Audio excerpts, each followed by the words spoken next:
Hello, good evening and welcome to Hot Edition on 3FM 92.7, coming to you live from our studio here at Adesanwe Kanda in Accra. I am Martin Asiedu-Dartey. Coming up this evening, Paul Afoko stages a political comeback as he joins the race for the NPP Chairmanship for the upcoming elections later next year. After he's been away for about a decade, we'll try and decipher what exactly is informing his decision to come back for a political slot in the NPP. Later, Speaker of Parliament Alban Bagbin rules that the Anti-LGBTQ bill will be reintroduced and passed again for Presidential Assent. And later, broadcast journalist and former Ghana Airport Company Board Chairman Paul Adom-Otchere says that he is suing the Office of the Special Prosecutor over property declaration directive. What exactly is his reasoning? We have that for you also. And later, Ghana National Fire Service launches investigation into Tuesday's building collapse at Roman Ridge, which left 14 people injured. Details of all of these and more coming up in a jiffy. Time now, though, for the news summaries. Yes. Martin, in a summaries, a Kumasi High Court has dismissed an injunction application by Akosua-Seawa to halt the funeral rites of High Life legend Daddy Lumba. The court affirmed that the authority over his mortal remains rests with his extended family and not his wife. Now, Akosua-Seawa, per the Asante tradition, the legal tussle which has captivated the nation reached a crucial juncture as the courts refused to grant an injunction that would have prevented the legendary musician's extended family from taking his body from the morgue and proceeding with the final funeral rites.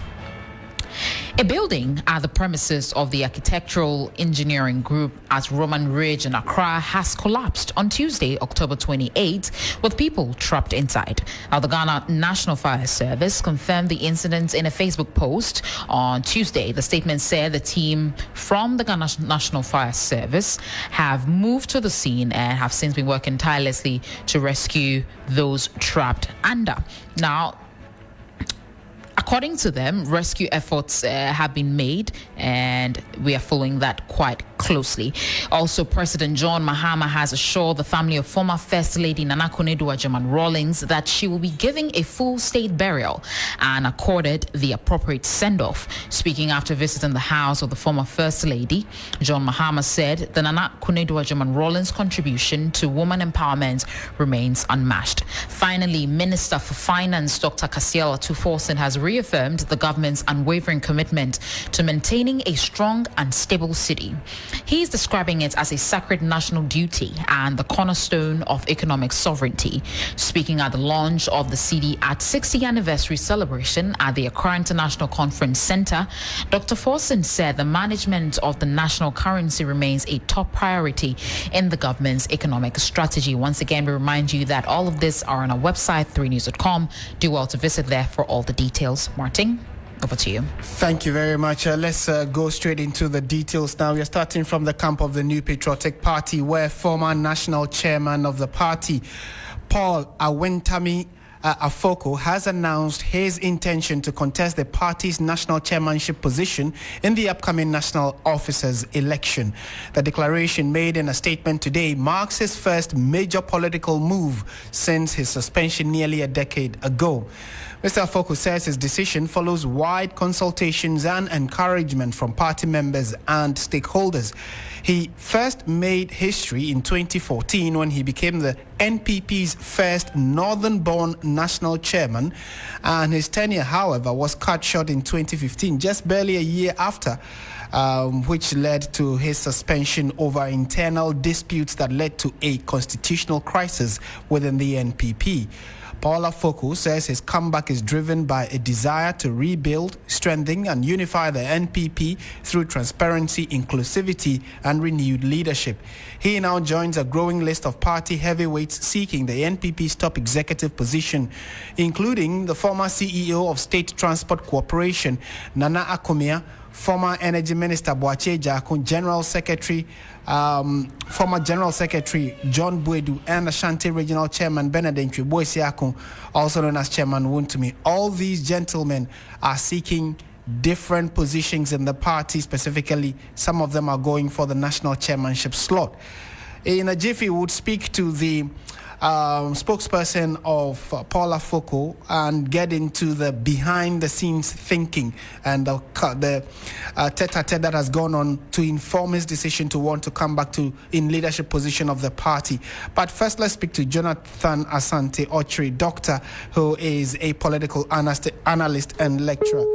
Unfortunately, we seem to have lost Dr. Asante-Otchere there. But for those of you who've been following Ghana's politics and have keenly paid attention to the New Patriotic Party, one of Ghana's largest political parties, twice they've had the opportunity to lead the country, first under former President John Agyekum Kufuor and then under Nana Addo Dankwa Akufo-Addo. It was in the latter part of the campaign, 2015 thereabout, when the Akufo-Addo was heavily seeking to win for the first time to be president of the republic, that Paul Afoko was suspended. And beyond that, Nana Akufo-Addo came into power. The party has been in power or had been in power for 8 years and are now in opposition. What exactly is informing his decision to return to the reins of power? What exactly is the reasoning or the thinking that has gone into Paul Afoko's meeting with his people that he says have encouraged him and are calling on him to come and lead the party as chairman? Well, let's put some of those questions to Dr. Jonathan Asante-Otchere, who has joined us for a quick chat. Doc, good evening. Thank you for your time. Good evening, Martin. What did you make of the announcement by Paul Afoko that he intends to come back to contest the chairmanship position of the party? You remember that his earlier stint was short-lived, but after being in suspension and having been quiet all this while, he has decided to step or throw his heart into the ring. How does this come to you? Well, Martin, let me say good evening to your listeners and to your good self once again. It is quite interesting and intriguing that Mr. Paul Afoko, will decide to come back and take, take a shot at the same position that he was once, suspended indefinitely for. It's very interesting. In actual fact, I am beginning to think that the chairmanship is becoming more interesting, more thrilling than that of the presidential slot. I'm telling you, because the characters that have shown, demonstrated this idea, this desire, to hold that office is very interesting. And I think that it adds some kind of color. I don't want to believe that because they have amended their constitution, i.e. ensuring that when the party is in government or in opposition, the chairman becomes a leader. So that position has become more attractive than even probably the presidential slot. Because to have Mr. Afoko join, I really don't know what might have informed that.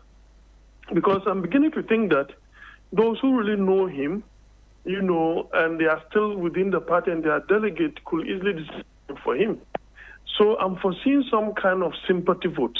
But I know and believe that Mr. Boakye Jako, stands tall as far as current politics is concerned. And so that's the more reason why I advise Mr. Kwabena Japan to have gone for the chairmanship. I'm very sure that if Mr. Kwabena Japan had gone for the chairmanship, I don't think that Mr. Afoko will have wanted to come back to that particular slot. I don't think Mr. Boakye Jako will have wished to, because they seem to have similar characteristics. They seem to have the same desire. They are really forceful and forthright as far as their thought processes are concerned. And so Mr. Afoko in the doldrum for 10 solid years, I was even wondering when he got reinstated, he did not even utter a word. And suddenly, in actual fact, he has really conducted himself very well, since or post the suspension, then the suspension, and post the reinstatement of that particular status as a member of the party.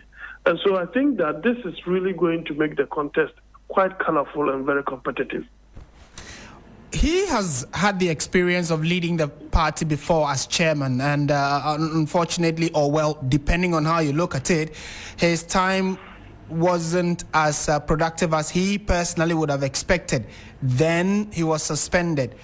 Almost a decade on, he is coming back. What do you think his chances are? He's been there before. He knows how the dynamics are in terms of campaigning and speaking to the delegates and coming back. Not much has changed between then and now. So he certainly has some kind of experience when it has to do with campaigning and talking to delegates and hopefully winning. Does he stand a chance this time around, you think? Well, I cannot easily say so because he's been in the doldrum. I think he's conducted himself very well, as I said. He's never uttered a word for or against anybody. And so he stands tall with the issue of what we call attracting sympathy vote. That one is there. But having been out of the politics of the day for almost 10 years, it's not an easy thing to come and reclaim that particular slot. That apart, those reasons that might have occasioned their suspension, if it is for good or bad, if it is for bad, then internally some people can use that against him. If it is for good, then obviously he will attract the needed sympathy vote, as I spoke about. But what could affect him is the fact that it doesn't seem he will appear rusty as far as the political terrain is concerned, because there are others who are regularly and almost on daily basis in active political arrangement, political organization, political speeches, thought processes here and there. So some of the people who are going to contest him are already household names, and that is a Herculean task for him. Other than that, in terms of sympathy vote, and if indeed the party intends to go a new direction, I think that the front runners could easily be Afoko and Mr. Boakye-Jackson, or Mr. Boakye-Jackson and Mr. Afoko. Right. That of Mr. What's the name?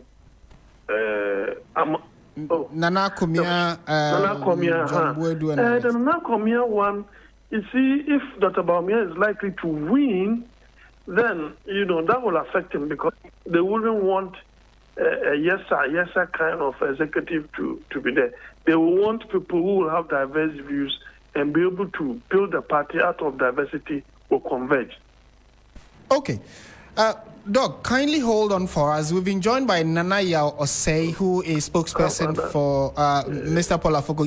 I mean, it will just be a minute. It will just be a minute. So kindly hold on for us. Let me bring in Nana Yaw-Osei. Nana, good evening to you as well. I think the big question many would ask is, what is informing Mr. Paul Afoko's decision to give it another shot as chairman of the party? Yeah, thank you very much. The reason is simple. Everybody knows what happened in election 2024, and even the period leading to election 2024. The party wasn't in any better shape. In fact, the election results of 2024 was the icing on the cake, if I may put it that way. Now, it is common knowledge out there that the party requires better organization if it is to forge ahead and to be able to contest any future elections as a credible political party. And so at this juncture, all well-meaning party people have been speaking to each other. And then the idea of Mr. Afoko coming into the picture came up. A lot of people have approached him. He's done a lot of consultations with party people. And his conclusion is that if indeed his NPP, the NPP he has been associated with since several years ago, is to be able to come back to power, then all hands must be on deck. That is the reason why he has decided that he wants to join the fray. He wants to contest for the national chairmanship again. Mind you, this will not be his first time. He's contested and won before. He has some track record. I heard Dr. Jonathan Asiedu-Dartey make some nice analysis. Yes, as for analysis, depending on where you are coming from, you can say all kinds of things. Let me thank him for whatever he said. But Mr. Afoko believes that once the call to stand again is from the party people, then the work wouldn't be as difficult as some people would want him to believe. At the end of the day, he would engage with the party people. Continuous engagement.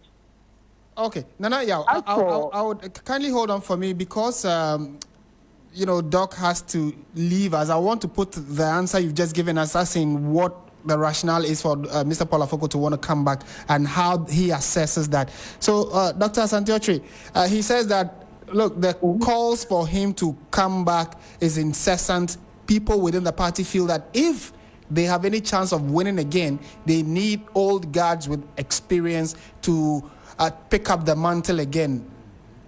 Does that? How do you make, or what do you make of that analysis, which has been the defining factor for Mr. Afoko?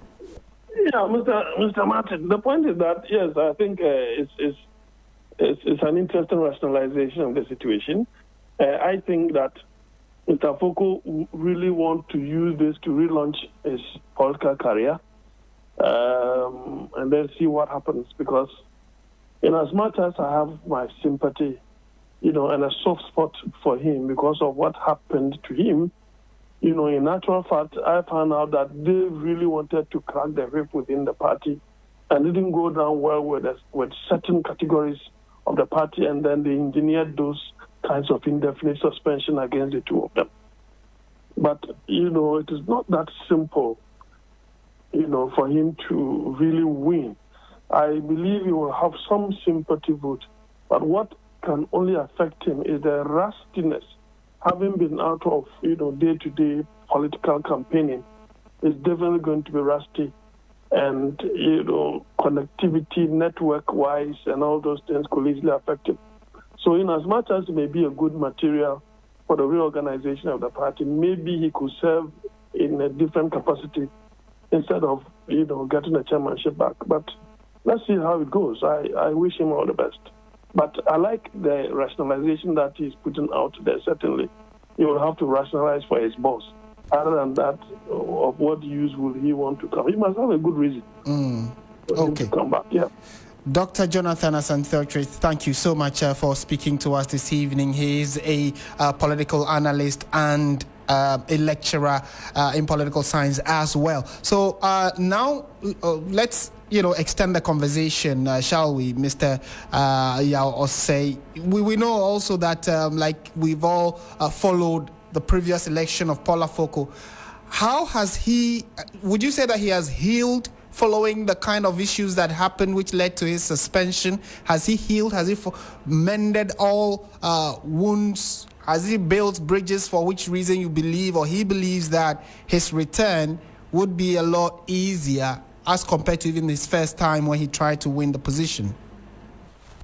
Yeah, my brother, if you have taken a good look at the press statement, he talks about putting the past behind.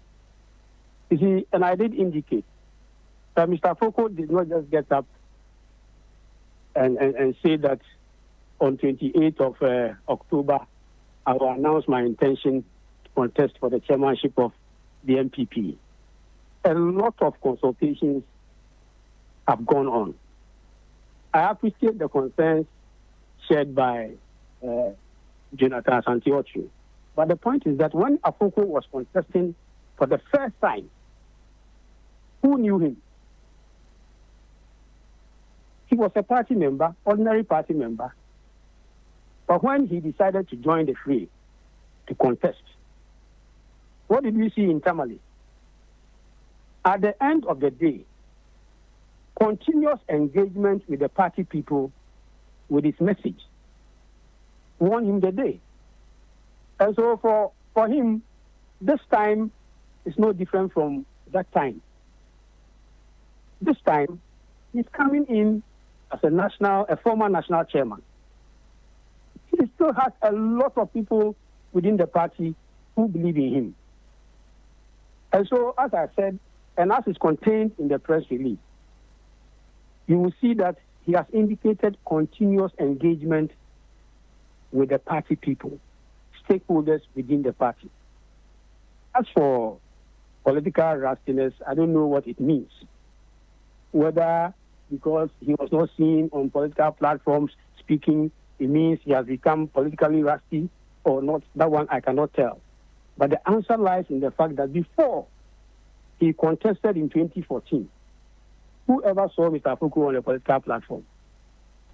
Nobody did. And so this time, I would want to hazard a guess and say maybe the word political rustiness might stem from the thinking that, for instance, in the almost a decade while he was not seen in public light or in the media or on campaign platforms or political platforms, the likes of John Buedu, Chairman Wontumi, even to some extent, Mr. Boakye Jako and Anakumia have been at the forefront of political activism and conversation. So maybe that is the assumption behind why we are saying that his silence might be a challenge for him. Yes.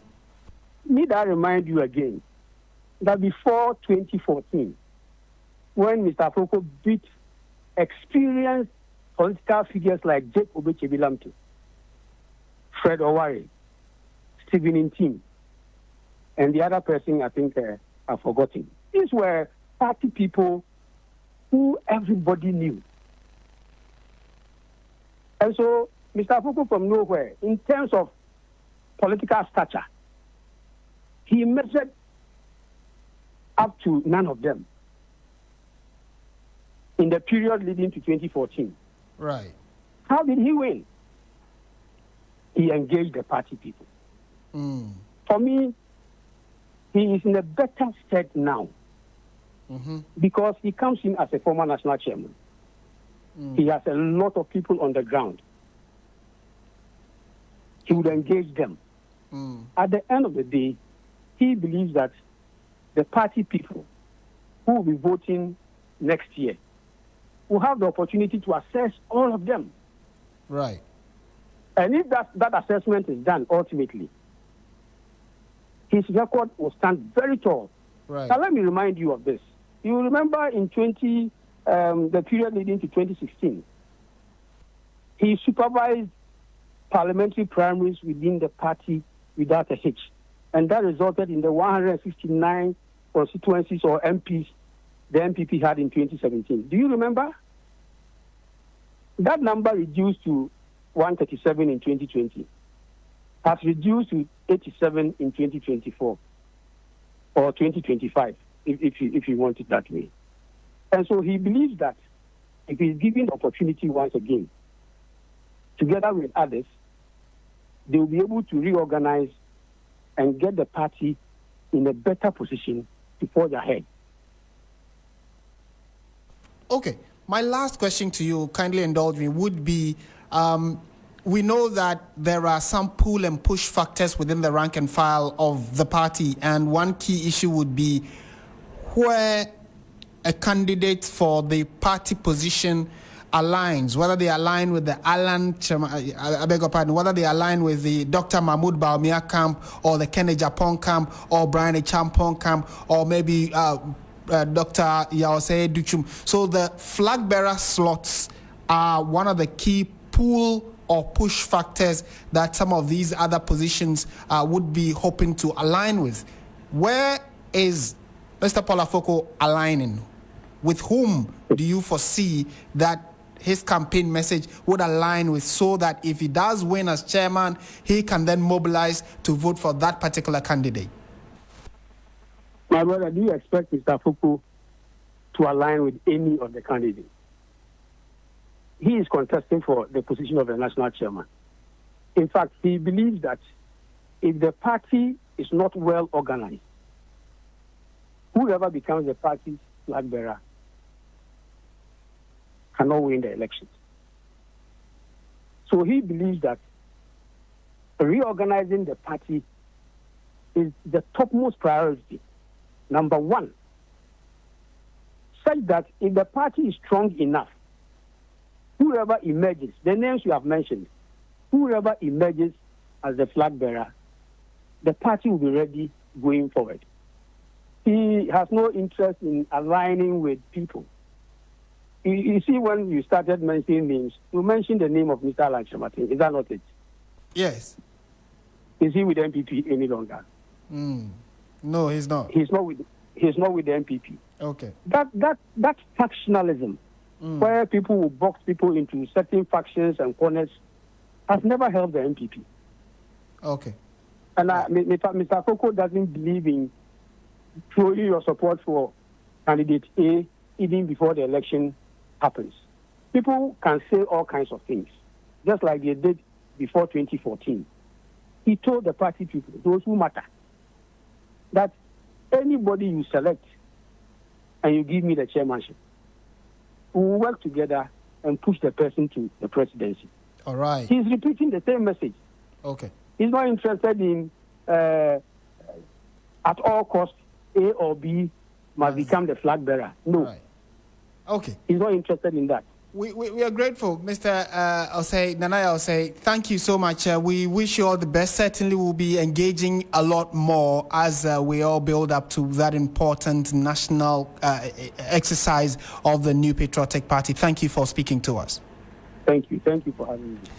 And you heard the voice and thoughts of Nanaia Osei, spokesperson to Paul Afoko, who is seeking a comeback as national chairman of the New Patriotic Party. He has thrown in his hat, and as many will know, he's been away for about a decade and is coming back full throttle. And he says the comeback is as a result of internal calls from people of the party saying that his experience is needed if the NPP is to annex power again in 2028. What do you make of this political comeback? Do let us know in the comment section on our Facebook page and on YouTube where we are streaming. Just look for 3FM 92.7 and send your messages to us. We'll be happy to share it with the rest of the world. We're going on to one other headline story we have for you this evening. It has to do with the former Ghana Airport Company board chairman, another Paul. This time is Paul Adom-Otchere. Now, he has filed an application at the High Court seeking to quash a directive by the Office of the Special Prosecutor ordering him to declare his property and income. His lawyers, led by former Attorney General Godfred Dame, argue that the directive issued on the 4th of August 2025 is unlawful, violates the Office of the Special Prosecutor Act 2017, Act 959, and its regulations, and also constitutes an abuse of power. Paul Adom-Otchere, who is under investigation by the OSP for suspected corruption and corruption-related offences in the award of a revenue assurance contracted by the Ghana Airport Company Limited to Avatex Limited, is seeking several reliefs from the court. These include a declaration that the Special Prosecutor's directive and alleged threats of legal consequences, confiscation and detention are unlawful and amount to harassment. He is also asking for an order prohibiting the OSP from detaining him should he refuse to declare his property and income to the office by the stated deadline, among other reliefs. So if you go to our website, 3news.com, you'll get the full statement from Paul Adom-Otchere, and you can also read and understand his reasoning that he's putting before the courts, asking that the court suspend or ask the OSP to stop pursuing him. Portions of what Paul is saying, that the attention of Paul Adom-Otchere has been drawn to reports which suggest that he seeks to institute a legal action to prevent the OSP from having access to information on his assets through an asset declaration form issued by the OSP. And we also know that there's a statement that we are picking from the office of the OSP that, for the avoidance of doubt, Mr. Adom-Otchere already filled the forms requested by the OSP and submitted same on the 23rd of October 2025. He submitted a letter of protest dated the 23rd of October 2025 and attached same to the form, indicating concern about the process. As a matter of record, the OSP's asset declaration forms have been completed and submitted to the OSP on the 23rd of October October 2025. And Mr. Adom-Otchere remains committed to assisting the OSP to bring finality to the issues in question. The purpose of the legal action is to settle the law and procedure on the matter. So those are just a summation of what exactly Paul Adom-Otchere is seeking, and this banter between him and the Office of the Special Prosecutor, for which reason he has gone to the High Court asking that the High Court ask the OSP to stop pursuing him and asking him to declare his assets and income. Again, the final word lies with you, the listener and the taxpayer in Ghana. Do you believe or stand with what Paul Adom-Otchere is saying, or from where you said the OSP's directive must hold? Do let us know in the comment section on our Facebook page and on our YouTube channel. We'll share it with the rest of the world. This is Hot Edition on 3FM 92.7. We have many more stories for you, and your messages will be read as well if you do send them in good time. Away from that, though, we're going to some unfortunate news that happened earlier today in and around the Accra Ridge Hospital. Information we picked up earlier, where our reporters were deployed to try and get first-hand assessment of what happened, is that a building collapsed and a number of people were trapped in. Investigations are currently underway into the cause of today's building collapse at the Roman Ridge Engineering Center in Accra, which left 14 construction workers injured. The three-story structure, reportedly being built by Fabrico Builders, came down around midday. The Ghana National Fire Service says it received a distress call at 12:18 p.m. and quickly dispatched a rescue team which arrived at the scene minutes later. All 14 workers were rescued and taken to the 37 military hospital and Ridge hospitals for treatment. No deaths have been reported. The fire service says that the cause of the collapse remains unclear, but a technical investigation is ongoing. Construction at the site has been suspended pending the outcome of the probe. Now, if you're watching our Facebook stream or YouTube stream, you will see the wreckage of the collapsed building and also the arrival time of the National Service fire officers.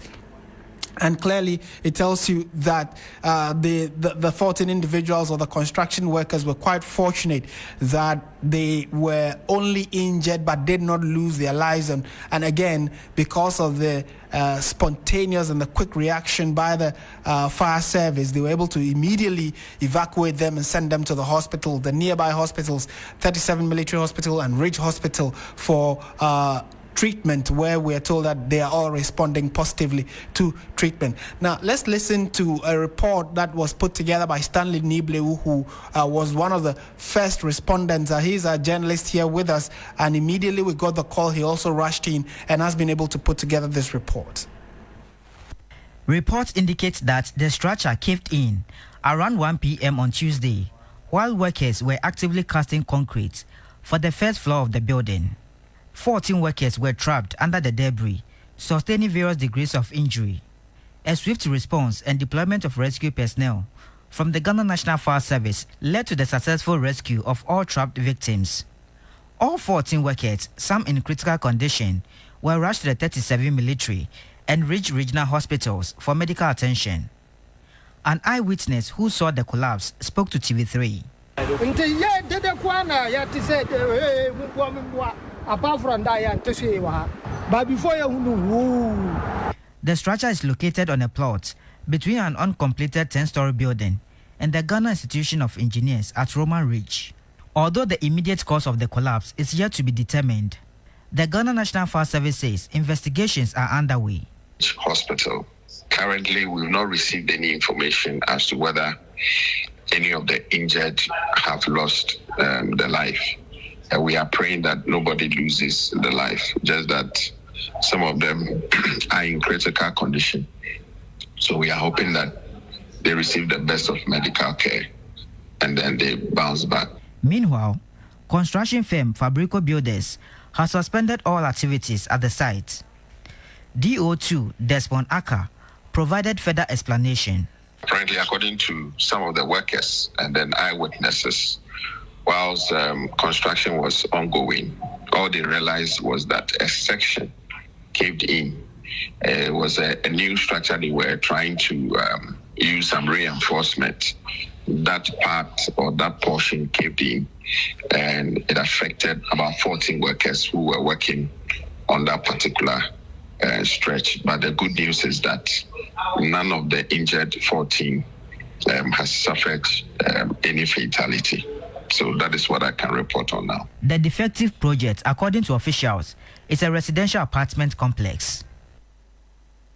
And that report was put together by Stanley Nibleu, who was at the Ridge area following the collapse of a building where we are told that about 14 people who were trapped when the building collapsed have fortunately been saved and rescued and are receiving treatment at the hospital.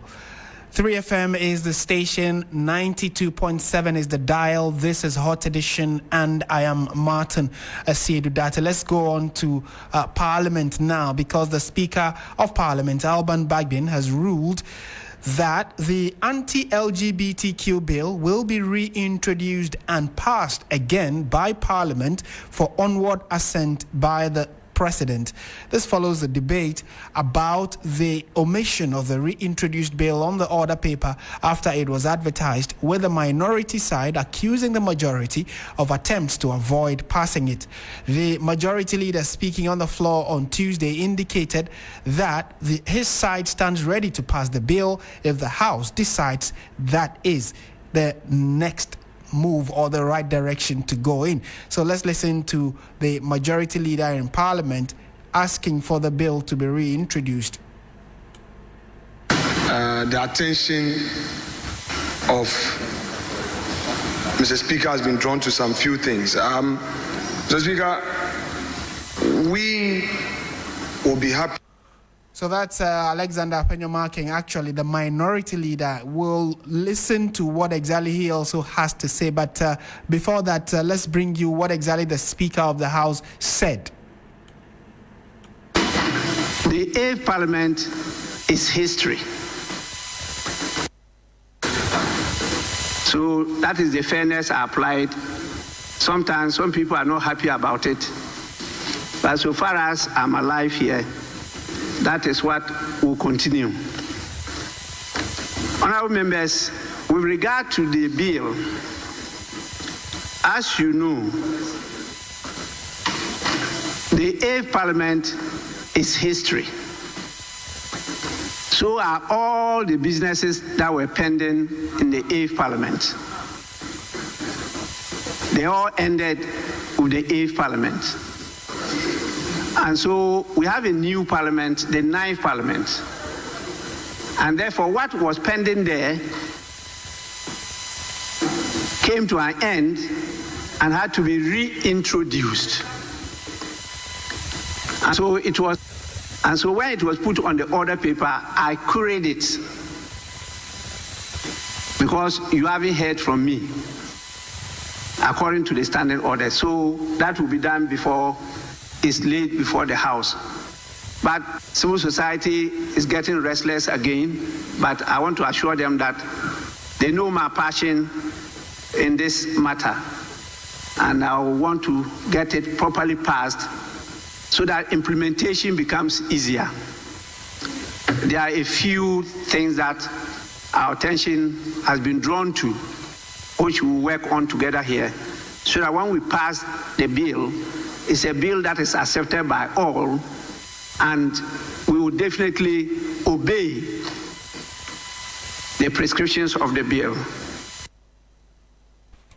Speaker of Parliament Alban Bagbin. Now let's listen to the minority leader who has been sharing a thought. In fact, if you recall, last week when Parliament resumed, he was one of the key voices that questioned why the bill had been taken out of the order paper, because a day prior it had been advertised in the order paper. But on the day he spoke, he said that the minority side had observed that the anti-LGBTQ bill was not on the order paper for discussion or deliberation in Parliament, which generated a response from the majority side. So today that the Speaker himself has spoken about it, let's listen to what Alexander Penyomarking has to say. The attention of Mr. Speaker has been drawn to some few things. Mr. Speaker, we will be happy that at the appropriate time, some of these issues are shared with us, Mr. Speaker, because for us, this is a very important matter, and I'm happy that you have brought it to a peaceful rest, considering the unyielding posture our friends opposite me took on this matter, even where we were proposing some amendment for safe landing and we had had discussions. They never supported it. And in a hot afternoon, they decided to hang us.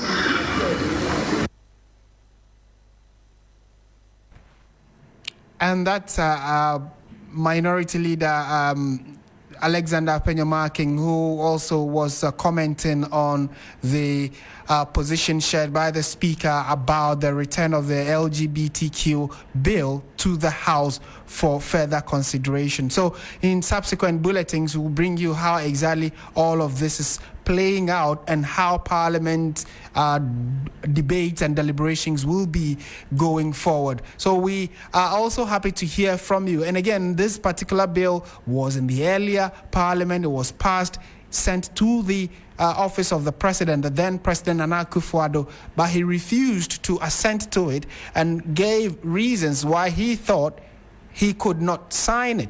And well, as we know, like what the Speaker himself said, because it was not assented to, it did not come back to Parliament, and it is not law. So it died with the last Parliament. A new Parliament is in, and so they are going to be reconsidering that bill. So go to our website or send us your message on our Facebook and YouTube stream. We'll be happy to share it with the rest of the world. On to some other stories now, and if you just dig your hand in your pocket or you look around you and you see any Ghanaian currency, well, that currency has been in existence for well over 50 years. We actually are 60 years old in celebrating the Ghana cedi. And Finance Minister Dr. Kesel Atto-Forson has cautioned businesses and the public against trading or pricing goods and services in foreign currencies, particularly the US dollar. Speaking at the official launch of the cedi at 60 celebration, Dr. Forson noted the practice contributes to the country's economic challenges, hence must be stopped immediately. The Ghanaian cedi has appreciated significantly against the US dollar and has been described as one of the best performing currencies in Africa, according to Bloomberg report. The cedi recorded one of its strongest performances, exchanging at $1 to 12 cedis 10 pesos are the forex bureaus. Noble Crosby Annan sat through that celebration, which was launched earlier today, and has come through with his report. In Ghana, it's become increasingly common to see prices quoted in US dollars, from real estate and car sales to hotel bookings and even some luxury goods. For many, it's seen as a way to guard against the cedi's fluctuations, but the practice has quietly taken root across key sectors of the economy, raising concerns about its impact on confidence in the local currency. Finance Minister Dr. Atto-Forson is calling for an end to the practice and rally behind the cedi. We must be eschewing the act that seeks to undermine the value of the currency, particularly the pricing of goods and services in foreign currency, the US dollar. As Ghanaians, the Ghana cedi remains the only legal tender. The US dollar is not our currency. The continuous pricing of goods and services in US dollars will only hurt us. Let's stop it, and let us stop it now. Speaking at the official launch of the cedi at 60 celebration, Governor of the Central Bank, Dr. Johnson Esioma, acknowledged the success of the cedi and warned against complacency. Ghana has turned a decisive corner. And indeed, the evidence is compelling. Headline inflation is now at 9.4%, and we expect it to end the year even far lower. The cedi has appreciated by 37% as at October 17th. And according to the World Bank, it is the best performing currency in sub-Saharan Africa. We are not yet where we want to be, Excellencies, but we are no longer where we were. For her part, Vice President Professor Jinan Opokwajima noted that the cedi's steady recovery is restoring confidence in the market, stressing the need to safeguard these gains through fiscal discipline and responsible governance. The cedi has not only recovered, it has soared. The trust in the cedi will not sustain itself. Government must lead by example and commit to real fiscal discipline. No more reckless borrowing. We must anchor public finances in realistic revenue plans, efficient spending, and long-term planning.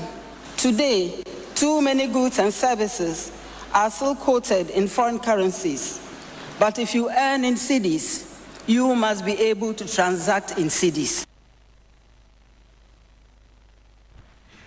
And so that was a report put together by Noble Crosby, and congratulations to all of us. Congratulations to the Ghana cedi, which is flexing its muscles against the foreign exchange monies or the foreign currencies. And over the last few decades, it has gone through all sorts of turmoil, but in the last few months we are seeing its appreciation against the major trading currencies, especially the dollar. So the advice is clear: do not price or do business in dollar terms if you're living in Ghana. Our jurisdiction requires that you work with the currency of Ghana, which is the Ghana cedi. It is 60 years old and growing stronger, and we are grateful that you are all users of this legal tender for business. Before we go to business, though, let's bring you one other story having to do with the legendary Daddy Lumba. And you'd recall that a few months ago when he died, the entire country was thrown into a state of mourning. Well, the family has been actually very busy trying to find out who has the legitimate right to lay him to rest. And his property also has come under contention. So a Kumasi High Court has dismissed an application by Akosua Serwa to halt the funeral rites of High Life legend Daddy Lumba. The court affirmed that the authority over the mortal remains rests with his extended family, not his immediate wife, per the laws and traditions of the Asante region. Let's listen to this report put together over this particular issue. The legal tussle which has captivated the nation reached its critical juncture as the courts refused to grant an injunction that would have prevented the legendary musician's wider family from taking his body from the morgue and proceeding with the final funeral rites. The ruling was on cultural principle. The court, presided over by Justice Dorinda Smith-Arthur, emphasized that in the Asante tradition, once a person dies, the body returns to its matrilineal roots, and how the funeral is conducted is the responsibility of the extended family. This means the responsibility for the funeral does not lie solely with the immediate family or the spouse, but with the broader clan, locally referred to as the Busuya. The wider family cannot be barred, the judge stated, clarifying that the authority to remove the body from the morgue is not the exclusive right of the immediate family. The case was brought to court by Akosua Serwa, who has been at the center of public dispute over her legal status as Daddy Lumba's wife. Basing a decision on the established Supreme Court rules, the judge concluded that it will be neither just nor convenient to grant the application, and it was therefore refused. You get the point. But the main reason for the ruling is that he believes that it will not be fair to restrain the family at this time. He will hear the matter and give judgment on 25th of November. Our objective first is to ensure that any impediment such as this injunction will be denied by the court for the proper burial to proceed. After that, we will look at other aspects of the case. And as calculated and as objective as we were, by the grace of God, we've been able to achieve that. So what the judge read sounded very much like someone who appreciated both arguments, saw the superior argument from our side, from Baba Jamal and associates, and sided with our position. With the injunction dismissed, the legal focus now shifts to the core of the dispute, which is declaring who among the two is the main surviving spouse. The court has ordered all parties to file all necessary legal processes by Friday, October 31, for a case management conference scheduled for November 14. This will set the stage for the main hearing, which is slated to begin on November 17. And that report was put together by Ibrahim Abubakar. If you go to our website, 3news.com, you get the full details of the story. Some of your messages that we've got. Baba Rufai says, so this man only joined NPP when they are in opposition. He's not ashamed at all. So without NPP, he can't live his normal life. That's a question Baba Rufai is asking about Paul Afoko's return to active politics. Emil Smith also sends a greeting. Again, Baba Rufai goes on to ask, he should remember the people that sacked him from the NPP are still in the party, and so therefore he should be advised. Nothing can bring the NPP into power. Not even Jesus Christ can bring the NPP back into power. Well, that's a thought you have shared. Yahuza Andani says, it's not a good decision for Paul Afoko at all. These people, they nearly killed your brother in jail. Again, so that's on Paul Afoko story, which has generated many conversations. Well, time now for business, and Bismarck Ewusa has taken the chair. Hello, Bismarck.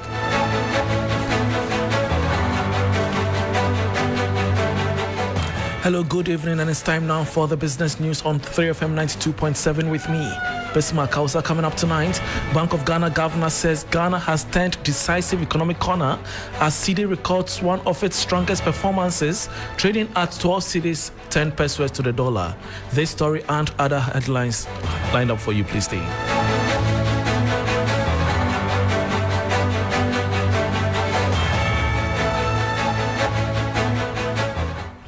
Thanks for your company. Now to the details. The Ghana cedi has recorded one of its strongest performances in recent months, appreciating sharply against major trading currencies amid improved market sentiment and steady central bank interventions. The development comes as Bank of Ghana Governor Dr. Johnson Isiama says Ghana has turned a decisive economic corner, citing renewed confidence in the local currency as the country marks 60 years of the cedi's resilience.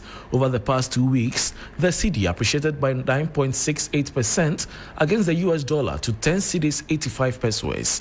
Speaking at the cedi at 60th anniversary launch, Dr. Isiama highlighted the cedi's recent gains as evidence of a turning point in Ghana's economic recovery. Were the result of hard, sometimes unpopular, but principled decisions that we've had to take. Fiscal consolidation by government, a tight monetary policy stance by the Bank of Ghana, and renewed confidence from the investor community and the Ghanaian public. And so today, as we celebrate 60 years of the cedi, we do so not out of nostalgia, but from a place of hard-won stability and cautious optimism. As your central bank, our mandate remains unchanged, and this is to safeguard price stability, preserve financial system resilience, and support long-term inclusive recovery. We are not yet where we want to be, Excellencies, but we are no longer where we were. And that was Governor of the Bank of Ghana, Dr. Johnson Isiama. Still on cedi at 60, Vice President Professor Nana Jane Opoku-Agyeman has sounded a note of caution regarding the sustainability of the cedi's recent stability, stating that public trust in the currency will not sustain itself. Speaking at the launch of the ceremony, the Vice President acknowledged the return of confidence in the markets and among investors, but stressed that these gains are precarious and require sustained effort. Gross international reserves now exceeds $12 billion. Confidence is returning to the markets, to investors, and slowly but surely to our people. But we are also aware that the trust in the city will not sustain itself. Confidence must be maintained with sound decisions, transparent actions, and accountable policies.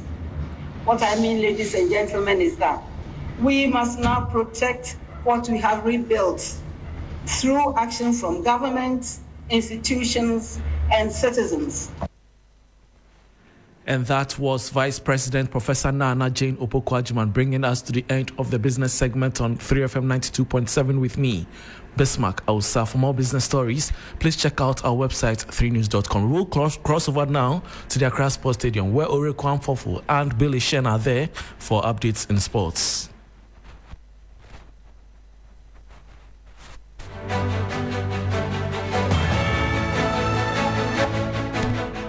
Has been blown at Accra Sports Stadium. My name is Ore Kwamfofo, and it's time for the sports segment here on Hot Edition TFM 92.7. In case you're wondering, the Black Queens have just secured qualification for the 2026 Women's AFCON.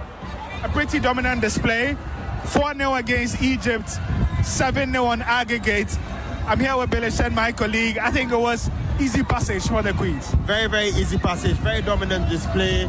You could see that Egypt weren't much of a threat to the Ghanaians. They were very comfortable on the ball. We could see at some point, even Alice Kusi trying some moves, trying some skills, trying some flicks and tricks. And so that goes to show the kind of confidence that they have. And also looking at the fact that they only trained for literally 1 day after the first leg is just a really dominant display, and it shows the gap in quality between that of the Black Queens and then, of course, Egypt. Let's talk about Doris Bedua. Hat-trick for her. She was one of the few players who came out to actually apologize despite finishing third at the Women's AFCON in Morocco earlier this year. How important is it for her, a striker, to get a hat-trick? A big confidence booster. As you rightly mentioned, she did come out to apologize for her performance at the 2024 Women's Africa Cup of Nations. I mean, the kind of quality that a lot of people know she has, she did not display it as much in the WAFCON itself. And so to see her bounce back and then get these 3 goals are really important. And hopefully she can really kick on from here, because she is literally the main striker for the Black Queens. She's someone they look forward to. They give her most of the balls to try and finish. And so to see her actually being efficient in goal is really good, and hopefully when it gets to the Women's AFCON stage proper, she can really prove her doubters wrong. Lastly, this team has been together with Kim Boykegren in the past year or so. It feels as if they keep on growing from strength to strength. They finished third at the Women's AFCON. At the time, qualification was even hard, but now they are finishing third. The next AFCON determines who goes to the World Cup in Brazil. At this moment, given what you've seen, where does Ghana finish for you in the next tournament? Do they have enough to qualify for the World Cup? I think they do. However, the number of teams for the tournament have been increased to 16, so that's more competition for the Black Queens, and they do have to keep it in their mind that this time a third place finish will not be particularly enough. You have to finish in the top 2 in your group. And so I believe that they need more matches together. Even though Kim has seemingly settled with the team, he will definitely need to assess this team against tougher opponents.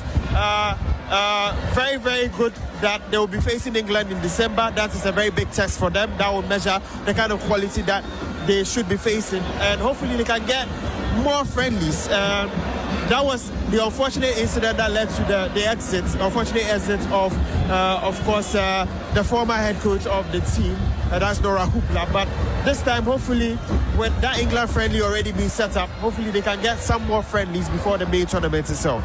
Well, the scene has been set here at the Accra Sports Stadium, where the Black Queens players are going around with a bit of a lap of honor, celebrating with the fans after securing qualification for the 2026 Women's AFCON after beating Egypt by 4-0 in Accra, making it an aggregate score of 7-0. My name is Ore Kwamfofo, and this has been the sports segment, our Hot Edition, here from the Accra Sports Stadium.